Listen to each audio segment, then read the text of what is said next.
अस्सलाम वालेकुम viewers, welcome back to my channel Gardens of Eden. आपका होस्ट में सलमान एक नई वीडियो के साथ आपकी खिदमत में हाजिर है। तो आइए दोस्तों वीडियो शुरू करते हैं। दोस्तों सीड्स लगाने से फ्लावरिंग तक का प्रोसेस इस वीडियो में मैं आपको बताऊंगा, हमारे साथ रहिएगा। दोस्तों जैसा कि आपको मालूम है, हमारी टीम में काफ़ी सारे एक्सपीरियंस PhD हॉर्टिकल्चर एक्सपर्ट्स शामिल हैं।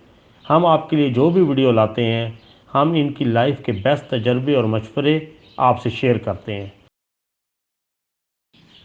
दोस्तों ये बहुत ही खूबसूरत प्लांट है जिसका नाम है ज़ीनिया। ये इजीली और तेज़ी से ग्रो करने वाला प्लांट है जिस पर ढेर सारे फूल लगते हैं। इस समर अगर आप अभी तक ज़ीनिया को अपने गार्डन का हिस्सा नहीं बनाया तो किसी भी नर्सरी से ख़रीद कर इसे अपने गार्डन का हिस्सा लाजमी बनाएं, क्योंकि इसके रंगारंग खूबसूरत फूल आपके गार्डन को बहुत अट्रैक्टिव कर देते हैं। दोस्तों सीड्स लगाने से फ्लावरिंग तक का प्रोसेस इस वीडियो में मैं आपको बताऊंगा, हमारे साथ रहिएगा। Pot selection. दोस्तों अगर हम पॉट सिलेक्शन की बात करें तो हमने इधर सीड लगाने के लिए 5 इंच का पॉट इस्तेमाल किया है, जिसमें आप 1 इंच के फासले पर इसके सीड्स उगा सकते हैं। पॉट को वेल ड्रेन होना चाहिए और इसकी बॉटम साइड स्ट्रेट होनी चाहिए, ताकि किसी भी जगह अगर इसे प्लेस करें तो वो अनबैलेंस ना हो। सॉइल, मिट्टी कौन सी इस्तेमाल करनी है? दोस्तों हमने यहाँ नदी या नहर की मिट्टी का इस्तेमाल किया है, जो सीड ग्रो करने के लिए सबसे बेस्ट होती है और पौधे की जल्दी ग्रोथ के लिए भी इससे बढ़कर कोई और सॉइल नहीं होती। जितनी भी बड़ी नर्सरीज होती हैं वो इसी सॉइल का इस्तेमाल करती हैं और इसमें 20% नेचुरल फर्टिलाइज़र का इस्तेमाल किया है, जिसका सीक्रेट मैं आपको इस वीडियो में शेयर करूंगा कि बड़ी बड़ी नर्सरी वाले कैसे अपने प्लांट को तेज़ी से ग्रो कर लेते हैं और अपने प्लांट पर कैसे ढेर सारे फ्लावरिंग लाते हैं। तो वीडियो का कोई सा आपने मिस नहीं करना। सीड सोइंग टाइम, यानी आपने सीड कब, इसका बीज कब लगाना है।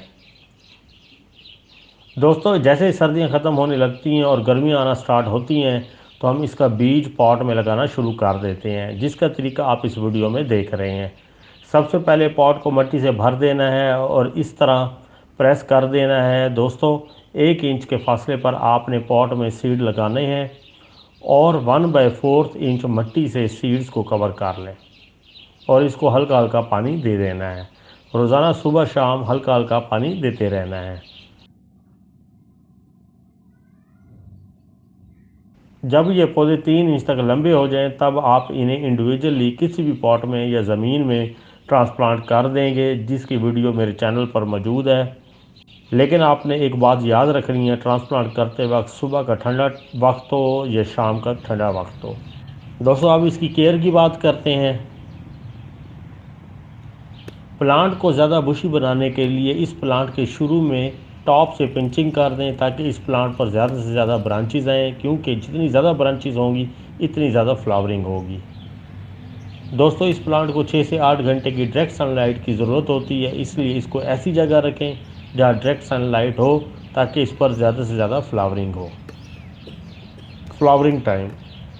दोस्तों इस प्लांट पर अप्रैल से सितंबर अक्टूबर तक फ्लावरिंग होती रहती है। ज़्यादा फ्लावरिंग लाने के लिए, बड़ी नर्सरीज़ का सीक्रेट जानने के लिए मेरे चैनल गार्डन्स ऑफ ईडन पर एक वीडियो मौजूद है, आप वो भी लाजमी देखें, जिसका लिंक मैं डिस्क्रिप्शन में डाल दूँगा।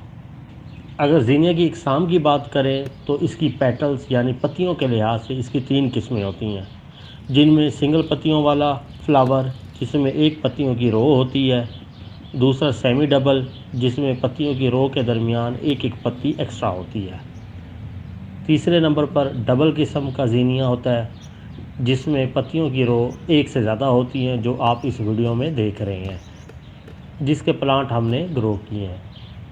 हाइट के लिहाज से इसकी 2 वैरायटीज़ होती हैं, एक लोकल और एक इम्पोर्टेड। लोकल सस्ती होती है और हाइब्रिड यानी कि इम्पोर्टेड वो थोड़ी महंगी होती है। इसके कलर्स बहुत खूबसूरत होते हैं, जिनमें पिंक के 2 शेड्स होते हैं, एक वाइट का शेड होता है, एक येलो होता है और एक ऑरेंज होता है। दोस्तों इसके खूबसूरत ब्राइट कलर की वजह से बटरफ्लाइज तितलियाँ आपके गार्डन में लाजमी आती हैं, जिसे देखकर बच्चे और बड़े दोनों बेहद खुश होते हैं।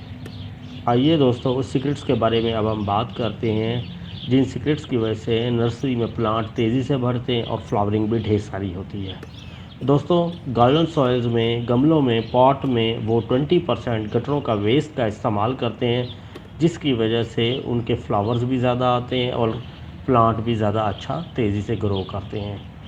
तो ये फर्टिलाइज़र आपको किसी भी जगह से, नर्सरी से इजीली मिल जाता है। तो आपने करना क्या है कि उस पॉट में 20% इसका मिक्सचर यूज़ करना है, जिसकी वजह से आपका जो है पॉट में प्लांट भी अच्छा होगा, गार्डन में प्लांट भी बहुत तेज़ी से ग्रो करेगा और जो है उस पर फ्लावरिंग भी ढेर सारी होगी।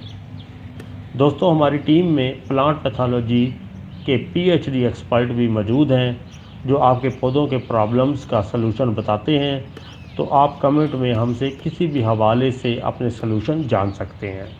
दोस्तों, वीडियो अच्छी लगी हो तो कमेंट में अपनी राय से लाजमी आगाह करें। मेरे इस चैनल गार्डन्स ऑफ ईडन को सब्सक्राइब लाजमी कर दें, बेल आइकन को प्रेस कर दें ताकि हर आने वाली नई वीडियो आप तक बआसानी पहुंचे। Thanks for watching.